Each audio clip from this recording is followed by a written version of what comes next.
이번에는 부파 일방에 이어서 정파의 또 다른 중심인 오대세가를 소개해 드리도록 하겠습니다. 오대세가는 한 곳에 모여 있지 않습니다. 이들은 강호 전역의 핵심 요충지를 나누어 차지하고 있습니다. 중원의 중심에는 남궁과 제갈이 자리하고 사천에는 단가가, 북쪽에는 하북팽가와 모용새가 뿌리를 내리고 있습니다. 이 분포는 우연이 아닙니다. 교통과 상권, 그리고 전쟁의 길목을 장악한 결과입니다. 그래서 오대세가는 하나의 문파가 아닌 강호 전체에 영향을 미치는 가문, 연합이라 불립니다. 첫 번째로 소개해드릴 세가는 남궁세가입니다. 남궁세가는 무림에서 명문이라는 단어가 가장 잘 어울리는 가문으로 평가받아 왔습니다. 그 이유는 단순합니다. 검 하나로 무림의 정점에 군림해온 세가이기 때문입니다.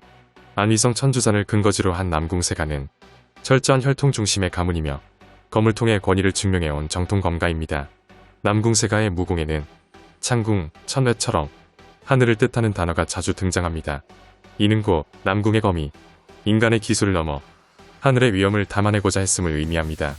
대표 검법인 창궁모의 검법은 끝이 없는 하늘처럼 막힘없는 검세를 추구하며 그 정점에 위치한 오해가 바로 제왕 검용입니다.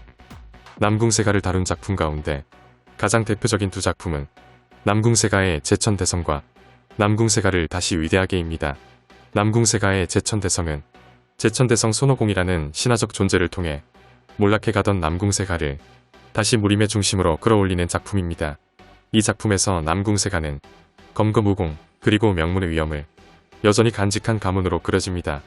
반면 남궁세가를 다시 위대하게는 개인의 각성보다는 가문 전체의 재건에 초점을 맞춥니다. 끊어진 전통을 잇고 무너진 규율을 바로 세우며 남궁이라는 이름을 다시 최강의 검가로 복원해 나가는 과정이 서사의 핵심입니다. 두 작품은 방식은 다르지만 하나의 공통된 메시지를 전합니다. 남궁세가는 무너질 수는 있어도 끝내 사라지지는 않는 가문이라는 점입니다. 두 번째로 소개해드릴 세가는 모용세가입니다. 모용세가는 오대세가 가운데서도 가장 차가운 인상을 남기는 가문으로 평가받습니다. 겉으로는 명문 정파의 외형을 유지하고 있지만 그 내부에는 언제나 야심과 계산이 공존해 왔기 때문입니다. 고소성 연자오를 근거지로 한 모용세가는 무궁과 지략을 동시에 중시하는 세가입니다. 이들의 전투는 정면 돌파가 아니라 상대의 힘을 받아들이고 전환하며 흐름 자체를 장악하는 방식으로 이루어집니다. 건곤모양신공과 건곤파성검은 이러한 모용세가의 사상을 집약한 무공으로 단순한 파괴력보다 구조와 균형 그리고 계산을 중시합니다. 그래서 모용세가는 강한 세가이기 이전에 언제나 불안한 균형 위에 서 있는 가장 위험한 가문으로 기억됩니다. 모용세가는 작품 속에서 단순한 정파 가문으로 소비되지 않습니다. 오히려 감정과 권력이 충돌하는 비극의 중심 세력으로 자주 묘사됩니다. 천하제일인의 소꿉친구에서 모용세가는 이야기의 정서적 축을 담당합니다. 이 작품에서 모용세가는 주인공의 과거와 깊이 얽혀 있으며 회귀 이후의 선택과 대비를 극대화하는 역할을 합니다. 반면 북검전기에서는 모용세가가 최종 보스로 등장합니다. 이때의 모용세가는 계산과 야심이 극단까지 치달은 존재로 무림 질서 자체를 뒤흔드는 위협으로 그려집니다. 이처럼 모용세가는 힘과 감정 그리고 욕망 중 무엇을 선택할 것인가라는 질문을 끊임없이 던지는 가문입니다. 그래서 모용세가는 강함보다도 그 갈등 자체로 기억되는 세가라 할 수 있습니다. 세 번째로 소개해드릴 세가는 제갈세가입니다. 제갈세가는 오대세가 가운데서도 가장 이질적인 가문으로 평가받습니다. 다른 세가들이 검과 무공으로 이름을 떨칠 때 제갈세가는 언제나 머리로 무림을 움직여온 가문이었기 때문입니다. 산시성 한종을 근거지로 한 제갈세가는 대대로 체계학과 지략을 중시해왔습니다. 이들에게 전투란 싸움이 시작된 이후의 문제가 아니라 이미 결과가 결정된 이후의 절차에 가깝습니다.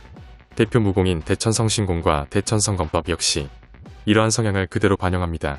폭발적인 파괴력보다는 안정된 내공 운용과 전투 보조에 특화된 무공으로 전장의 균형을 유지하고 아군의 승률을 극대화하는 데 초점이 맞춰져 있습니다. 제갈세가에게 무공은 혼자 강해지기 위한 수단이 아니라 판 전체를 완성하기 위한 장치입니다.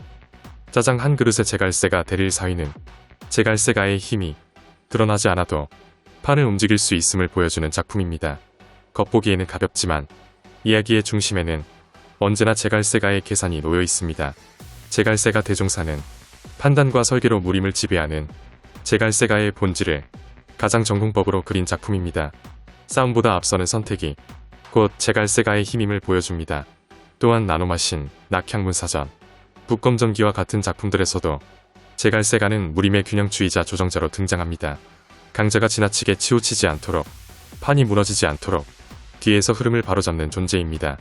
그래서 제갈세가는 이렇게 말합니다. 강한 자가 무림을 지배하는 것이 아니라 이해한 자가 무림을 움직인다. 네 번째 하북펜가는 오대세가 가운데서도 가장 직관적으로 강함이 느껴지는 가문입니다. 복잡한 명분이나 계략보다는 오직 힘과 기세로 무림에 자신의 이름을 새겨왔기 때문입니다. 베이징을 근거지로 한 하북펜가는 대대로 무력을 중시해온 세가입니다. 이들은 검보다는 중병기를 선호하며 한번 휘두르면 전장의 분위기 자체를 바꿔버리는 압도적인 파괴력을 자랑합니다. 대표 무공인 오호단문도는 넓은 범위를 단숨에 쓸어버리는 혹귀한 독법으로 알려져 있습니다. 여기에 혼원병력장이 더해지면 근거리에서는 감당하기 어려운 폭발적인 장력이 발휘됩니다. 하북펜가의 전투는 언제나 단순합니다. 먼저 나아가고 먼저 끝냅니다. 하북펜가를 다룬 대표작으로는 하북펜가 막내 아들과 하북펜가 망나니는 즐겁다가 있습니다. 하북펜가 막내 아들은 가장 약하다고 여겨졌던 인물이 하북펜가의 이름을 다시 증명해 나가는 작품입니다. 이 이야기는 단순한 힘의 성장이 아니라 하북펜가다운 강함이 무엇인지를 되묻는 서사에 가깝습니다. 반면 하북펜가 망나니는 즐겁다는 규율과 시선을 아랑곳하지 않는 주인공을 통해 거칠지만 의리 있는 하북펜가의 기질을 보다 경쾌하게 그려냅니다. 두 작품은 모두 하북펜가의 강함이 기술이나 명분이 아니라 행동으로 증명되는 힘임을 보여줍니다. 또한 장시세가 호위무사, 파브르인 사천단가와 같은 작품들에서도 하북펜가는 정면에서 맞서야 할 힘의 상징으로 언급됩니다. 다섯 번째 사천단가는 오대세가 가운데서도 가장 음지에 가까운 가문입니다. 검으로 증명하는 남궁세가, 지략으로 설계하는 제갈세가와 달리 사천단가는 보이지 않는 기술로 무림을 지배해온 가문입니다. 쓰촨성 청두를 근거지로 한 사천단가는 암기와 독을 중심으로 특수전에 특화된 세가입니다. 이들의 전투는 정면 승부가 아니라 싸움이 시작되기도 전에 상대를 무너뜨리는 방식으로 이루어집니다. 대표 무공인 만천하우와 각종 독공, 암기술은 단 한 번의 기회로 승부를 끝내기 위한 기술들입니다. 사천단가에게 싸움이란 오래 끌 이유가 없는 일입니다. 보이지 않게 시작해 흔적 없이 끝냅니다. 파브르인 사천단가에서는 사천단가의 독과 암기가 가문의 일상과 문화로 묘사되며 이들이 왜 함부로 건드릴 수 없는 세가인지 자연스럽게 설득합니다. 특히 동물들이 포켓몬을 떠올리게 할 만큼 귀엽게 등장해 잔혹한 설정 속에서도 묘한 매력을 만들어냅니다. 이어 사천단가의 검신급 속가주가 되었다는 암기와 독의 가문이라는 이미지를 넘어 정면의 검으로도 최정점에 설 수 있음을 보여줍니다. 사천단가는 더 이상 음지에만 머무는 세가가 아니라 어떤 전장에서도 대응 가능한 완성형 가문임을 증명합니다. 사천단가는 말합니다. 강한 자가 오래 살아남는 것이 아니라 끝까지 대비한 자가 남는다. 여기서 한 가문을 특별히 더 이야기하지 않을 수 없습니다. 웹툰 장시세가 호위무사가 너무나도 큰 사랑을 받으며 무림 독자들 사이에서 하나의 기준점이 되었기 때문입니다.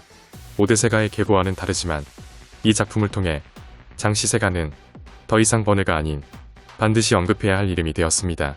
그래서 이번 편의 마지막으로 장시세가를 특별히 추가해 소개하고자 합니다. 장시세가 호위무사의 주인공은 초빙고수로 합류한 광희입니다. 그는 과거 천중단에 몸담았던 인물로 화려한 명성보다는 실전에서 검증된 살벌한 무공을 지닌 존재입니다. 광희의 전투는 보여주기 위한 싸움이 아닙니다. 괴구검과 구마도를 사용하는 그의 검은 한번 움직이면 반드시 결과를 만들어냅니다.